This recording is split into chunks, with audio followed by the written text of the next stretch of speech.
Maître Georges Kapiamba, bonjour. Bonjour. Les pourparlers directs entre les délégués du dialogue de la Cité de l'Union africaine et ceux du rassemblement reprennent donc demain, mardi, à Kinshasa.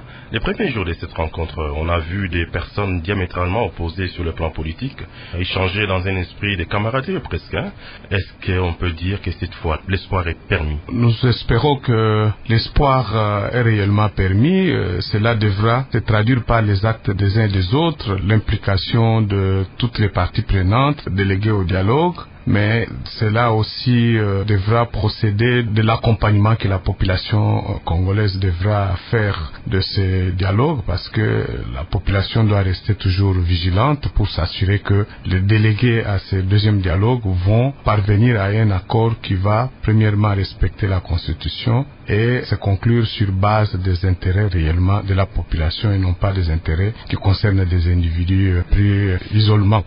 Ces travaux du centre interdiocésain ont certainement un ordre du jour. Est-ce qu'on peut en connaître les grandes lignes? En fait, les points sont au nombre de 6, mais ce qui intéresse peut-être la population, c'est de savoir que ce sont des travaux qui vont permettre aux délégués de négocier pour trouver le compromis principalement sur un nouveau calendrier contraignant qui devra permettre à la République démocratique du Congo de connaître les élections dans un bref délai. Il sera aussi nécessaire de convenir sur la forme et le contenu du compromis qui devra résulter de ces discussions. Vous personnellement, vous prenez part à cette importante rencontre en tant que délégué de la société civile, Lubumbashi, la coalition des organisations non gouvernementales dénommée Droit pour tous, et à Kinshasa, les réseaux des associations des professeurs des universités du Congo vous rappellent que vous devez vous battre pour la libération des prisonniers. Et que leur répondez-vous?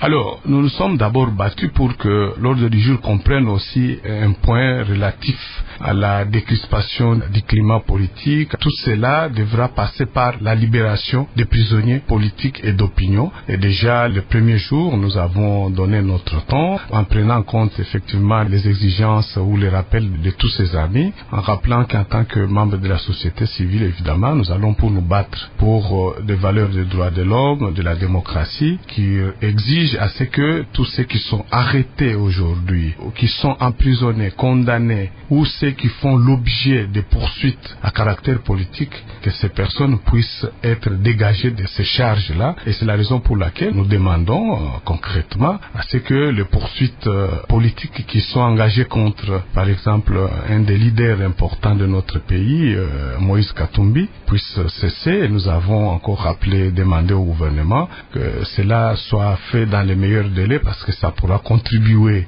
à ces efforts de réconciliation. Et ce sont des efforts dont nous avons besoin pour permettre l'aboutissement heureux des discussions qui ont commencé le vendredi passé. Nous avons aussi rappelé que tous ceux qui sont condamnés ou détenus actuellement pour des raisons purement politiques puissent être libérés. Nous avons rappelé les cas de Moïse Monidela, Jean-Claude Mouyambo, Diomi Dongala, Norbert Luyeye, sans oublier 9 membres du mouvement Lucha, dont 5 sont arrêtés et détenus à Bunia, 3 à Goma.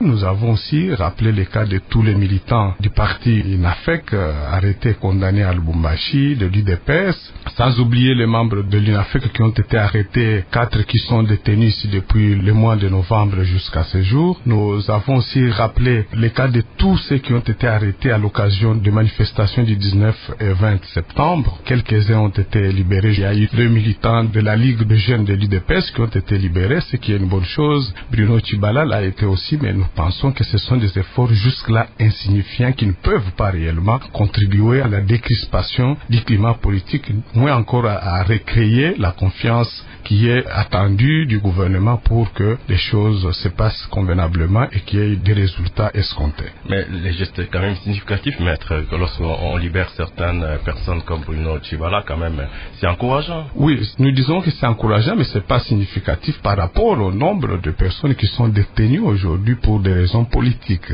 par rapport au nombre de procès ou de procédures qui sont engagées contre des leaders de l'opposition. J'ai parlé ici de Moïse Katumbi, qui ne peut pas jusqu'à ce jour rentrer au pays parce que faisant l'objet de procédures d'une condamnation totalement politique qui a été voulue pour ainsi l'écarter des éventuelles élections dans notre pays. Mais entre-temps, nous constatons aussi que pendant que nous lançons ces appels, et que tout le monde souhaite qu'il n'y ait plus ce genre d'actes. Il y a Gabriel Kungwa-Kumwanza qui fait l'objet d'une procédure visant la levée de son immunité parlementaire au niveau de l'Assemblée provinciale du Haut-Katanga, afin de le faire poursuivre à la demande du parquet général de la République à travers le parquet général de Lubumbashi. Ce sont là les actes qui inquiètent. Donc nous insistons pour que le président de la République agisse, intervienne en tant que garant du bon fonctionnement des institutions, qu'il rappelle tous ces services qui détiennent les autres arbitrairement pour des raisons politiques, ou ceux qui ont engagé toutes ces procédures, parce que leur comportement ne peut pas contribuer à l'apaisement de la tension, moins encore à la décrispation du climat politique. Mais sur cette question-là, maître, lorsque le pouvoir vous répond que les poursuites contre des opposants relèvent du droit commun et qu'elles n'ont rien à voir avec la situation politique, quelle est votre réaction? Alors, ma réaction est toute simple, c'est que, premièrement, c'est des questions que nous allons discuter au niveau de la commission chargée de mesures de décrispation, et nous allons nous employer avec des arguments de droit pour démontrer que ces procédures, notamment engagées contre Moïse Katumbi, sont fondamentalement politiques et ne reposent sur aucun besoin, aucun but de la justice. Maître Georges Kapiamba, merci en tout cas d'avoir bien voulu répondre aux questions de Radio Okapi. Je vous remercie aussi.